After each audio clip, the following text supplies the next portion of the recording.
What's going on, everybody? This is Chris Classic dropping the car vlog that I said I was going to drop yesterday when I did a short. I hope everybody's having a good Monday. This is the start of a work week for a lot of people. Whatever you thought was going to take you out last week, God brought you forth this week. If you haven't heard it today, I love you. I'm proud of you. Keep fighting hard. Live righteous.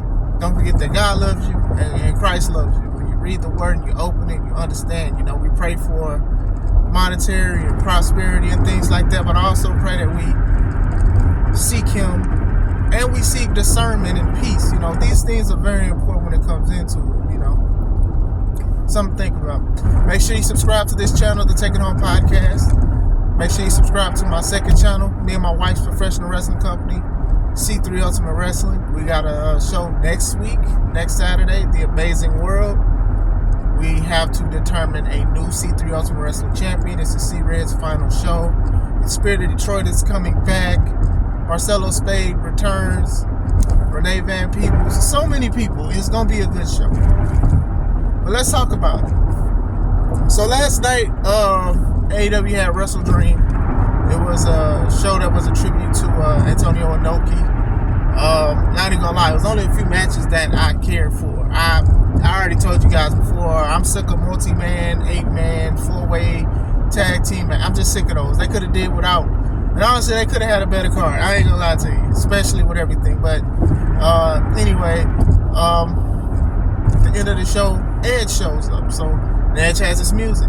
So a lot of people are losing their minds, and rightfully so. It's Edge. You know, a lot of people were under speculation that he was done wrestling when he faced Sheamus in Canada, and then those speculations went into anticipation for him to show up in AEW. And lo and behold, he showed. To me, what would have made it better if it was like more shocking? I just wish it was, man.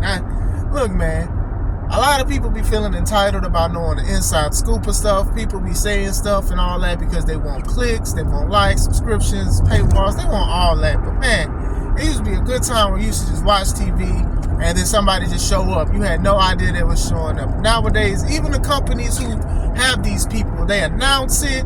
They like, people be doing this stuff. Now, to their credit, if Edge did not show up last night, I think a lot of people would have just been mad and upset or whatever. Because like I said, the pay-per-view, it wasn't great, you know, my opinion alone. But still, you know, I'll be, I seen such and such, I seen him in the locker room, I seen him this and that, blah, blah, blah, blah, blah. But still, great moment, not altogether. I think this is one thing that people will remember. Edge is all elite. Well, he's called Adam Copeland now. You know, he's going by his real name. You know, because I'm sure Edge is owned. You know, he should have been called Surface or Corner or Ledge. I'm just playing. But anyway, so he's there. And some people are happy. Most people are happy because a lot of people do like Edge. And some people are sad because, you know, they thought he should stay better in WWE and stuff like that. And this is how I feel about it. You could tell that Edge wanted to still wrestle. And Edge has recovered, I don't want to say 100%, from a serious neck injury or whatever like that. And he even posted about it on his tweet. I think it was a tweet or X. But, you know, he was saying like he wanted to do certain things and WWE didn't, you know, want him to do it, or he didn't want to do, he didn't want to do what they wanted him to do. And you guys have to understand that Edge is up there in age. They would, if anything, they don't want to give Edge a full-time schedule. They want to preserve Edge for big shows or certain things. Edge still wants to show he still has it. And I'm not sitting here saying that he's, you know, going to wrestle for more years and multi-years and stuff like that, because I think they're going to spread Edge out, pause, in AEW. I do think that, you know, there are some matches that a lot of us are curious to see. I probably would have had him wrestling at Wrestle Dream, since Wrestle Dream is supposed to be about dream matches. There's only like one dream match that happened, but it is what it is. So he's there, he looks happy. I just hope that they utilize him well, and I hope that he's safe. That's like my biggest thing is with wrestlers. And sometimes I just hope that most of the time what they do, you know, is safe. You know, even like, you know, all three wrestlers who had serious neck and head injuries was Brian introducing Saraya, who was known as Paige, and Adam Copeland, who was formerly as Edge, and they are going to another company. And it's cool to see that they can wrestle, you know, because it was a scary thing. You don't want to put your career, you don't want to halt your career off of an injury and stuff like that. Sometimes you want to do it on your terms. And as wrestlers, unfortunately, we don't have that. When I messed my knee up, I thought dang it was over. When I was in the MRI machine, that thing was so painful. I was really like, dang, do I really want to continue to do this with my life? Not gonna lie to you guys. Like, some kind of stuff, this kind of stuff happens. So now they're in AEW, and AEW is more lenient with certain things and allowing certain things. So that's where my concern of being safe comes in. But Edge is, for the most part, has been a safe wrestler outside of like other things, you know, things happening. So we'll see where it goes from here. You know, it's good. You know, he seemed, like I said, he seemed happy. Curious to see the storylines they're gonna do. I ain't gonna lie to you guys. I don't want to see an Edge and Christian versus Young Bucks match in the future. I wouldn't be surprised if it happened, just because. But going into it, it's a big signing. It's a huge signing for Adam Copeland to be in another company to wrestle. I don't think it's any ill will towards WWE, but then again, I'm not Adam. Sometimes people go to companies to show that they can do something. Sometimes you want to, you know, have certain ideas that you want to do, and sometimes one company won't do it, and another company will. You know, there was the rumblings going on that, you know, that Edge created Judgment Day, but then WWE wanted it to go a certain direction, and Edge said no, and you know, he let them take over. So we'll see where it goes from here, whatever like that. He's going to face Luchasaurus October 10th. We know what's going to happen.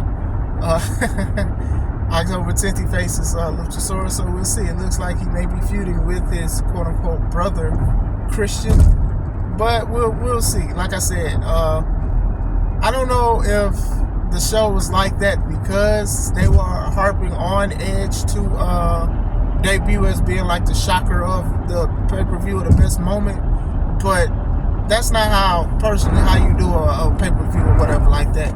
Me, if I had one of the guys that is very popular, very loved, and considered possibly one of the best, I would try to make sure from the beginning to the end the show was great so people can remember it, the whole thing. That's to cherish it more. And I've said it. I'm like, I don't like these multi-man, multi-purpose matches and multi-surface matches because they don't go nowhere. You know, it just feels like y'all just put people on the card to wrestle. You know, and I have to learn that. Sometimes you just can't book everybody. It's just a part of the business or whatever like that. You could have had some solid singles matches or whatever like that on the card. I wasn't looking forward to watching it, but I watched it. That's just me, you know. But what do you guys think? What are some matches you're excited to see? Do you think that he's going to retire in AEW? Do you think he's going to go back to WWE? I don't know, man. Like I said, it's fine to say I don't know. You know, it's fine to say I don't know. Like me, most of the time when I see somebody go from one company to another, I could be excited, I could be cautious, and then I could just be like, let me just watch it and see. You know, Edge is a great wrestler. He has a mind for wrestling. He wrestles for a long time. That's a format that a lot of wrestlers in AEW does. I do think that when he does wrestle for 45 minutes, it's going to be well, and it's going to be calculated. Because I remember when he was in WWE, I talked about it. I remember that I Quit match he had with Finn Balor. I was like, God dang, how long is this match? Because it was the card. It was only like, I think it was Extreme Rules. I think they only had like 4 or 5 matches, and he stretched out what he had. And my thing was, you know, we don't know when he's going to retire, and going through a whole bunch of stuff, you feel like you have a legacy that you have to fulfill. And now he has a chapter. He has chapters that he's going to continue to write. So we'll see where it goes from here. I mean, he still looks in good shape and stuff like that. This is going to be the talk of the town for weeks and stuff like that. Last week it was Jade. Now it's Adam Copeland. So we'll see where it goes. What do you guys think? Are you excited? Are you just waiting? Are you coasting? What are you guys thinking? What matches do you want to see? Let me know. This is Chris Classic. Let's take it home. God bless you.